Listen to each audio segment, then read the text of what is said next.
La revue de presse d'Europe 1, Olivier Delagarde. Ce matin, une presse en chaud et froid. Et on commence par le froid, Dimitri, et ces Jeux Olympiques d'hiver qui seront donc organisés par la France en 2030. C'est gagné, s'exclame depuis ses alpages le Dauphiné libéré. C'est du soleil en hiver, assure l'équipe. Pleine page. Après Paris 2024, la France va donc vivre un doublé historique en 6 ans. En fait, c'est la 3e fois que notre pays va organiser des Jeux d'hiver, rappelle le quotidien sportif. Les derniers, c'était Albertville en 92. Avant, on s'en souvient en général, il y a eu Grenoble en 68 et Jean-Claude Killy. La première fois, en revanche, a été oubliée. C'était en 1924, premier Jeu d'hiver de l'histoire, à Chamonix. Ah, je l'ignorais, ça. À l'époque, il n'y avait pas de ski alpin. La France a obtenu 3 médailles en curling, patinage artistique et en patrouille militaire, discipline oubliée. Enfin, pas partout, malheureusement. Voilà pour la séquence historique, mais revenons à la victoire d'hier. C'est Laurent Wauquiez qui la raconte dans le Dauphiné. Il y a 5 mois, personne n'y croyait. Personne ne nous a vu venir, explique le président de la région Auvergne-Rhône-Alpes. C'était une opération commando. Les précédentes candidatures duraient plusieurs années. On claquait 30 millions d'euros et on perdait. Là, on n'a pas mis 100 000 euros sur la table. Et on a gagné la course. Et Laurent Wauquiez, qui entend déjà les critiques d'Emmanuel Ducrot à venir, tend la main aux écologistes. Je veux qu'on sorte de cette espèce de posture qui consiste à dire « je respecte l'environnement, donc on ne fait plus rien » ou alors l'inverse, on veut vivre comme avant et on ne change rien. Travaillons ensemble. On va réutiliser toutes les infrastructures de 92 à une époque où on en a marre du gaspillage. C'est un message incroyable. Quand j'étais au lycée, je regardais les images d'Albertville.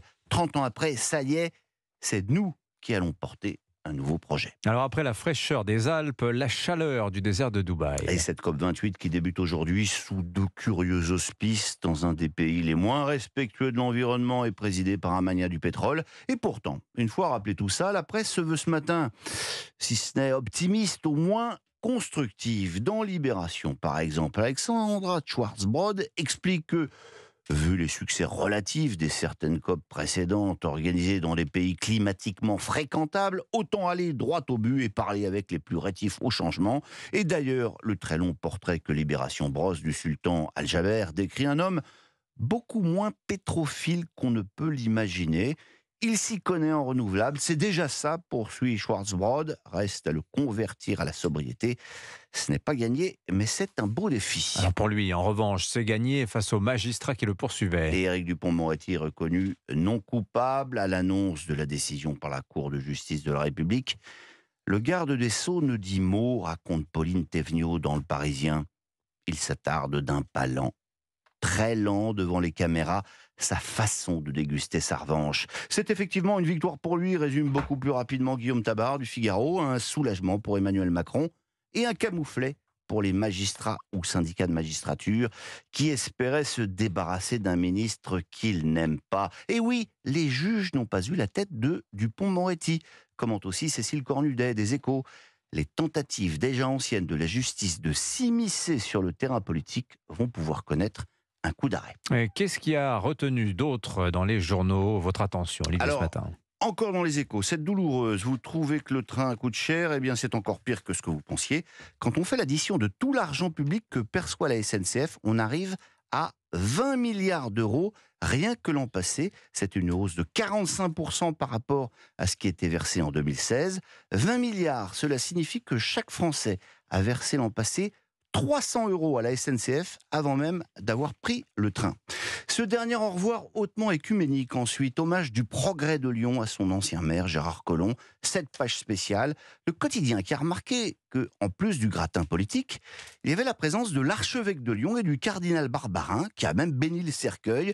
Étonnant pour un Gérard Collomb qui ne cachait pas son appartenance à la loge du Grand Orient. En fait, c'est le plus catholique des agnostiques, explique Olivier Philippe, un franc-maçon en proie au questionnement et imprégné de culture chrétienne. Enfin, après les parfums d'encens, l'odeur du soufre, le PSG a-t-il acheté l'arbitre chargé de l'assistance vidéo mardi lors du match contre Newcastle? Alors l'équipe, une bombe, ça.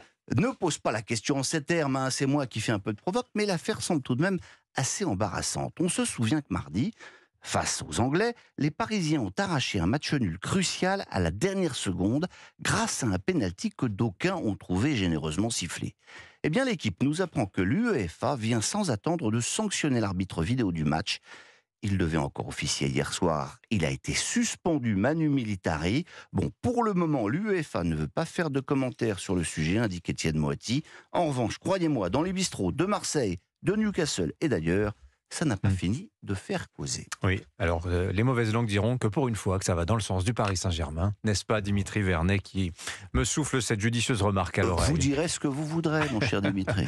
Merci beaucoup Olivier Delagarde, votre revue de presse comme chaque matin, 8h49 sur Europe 1.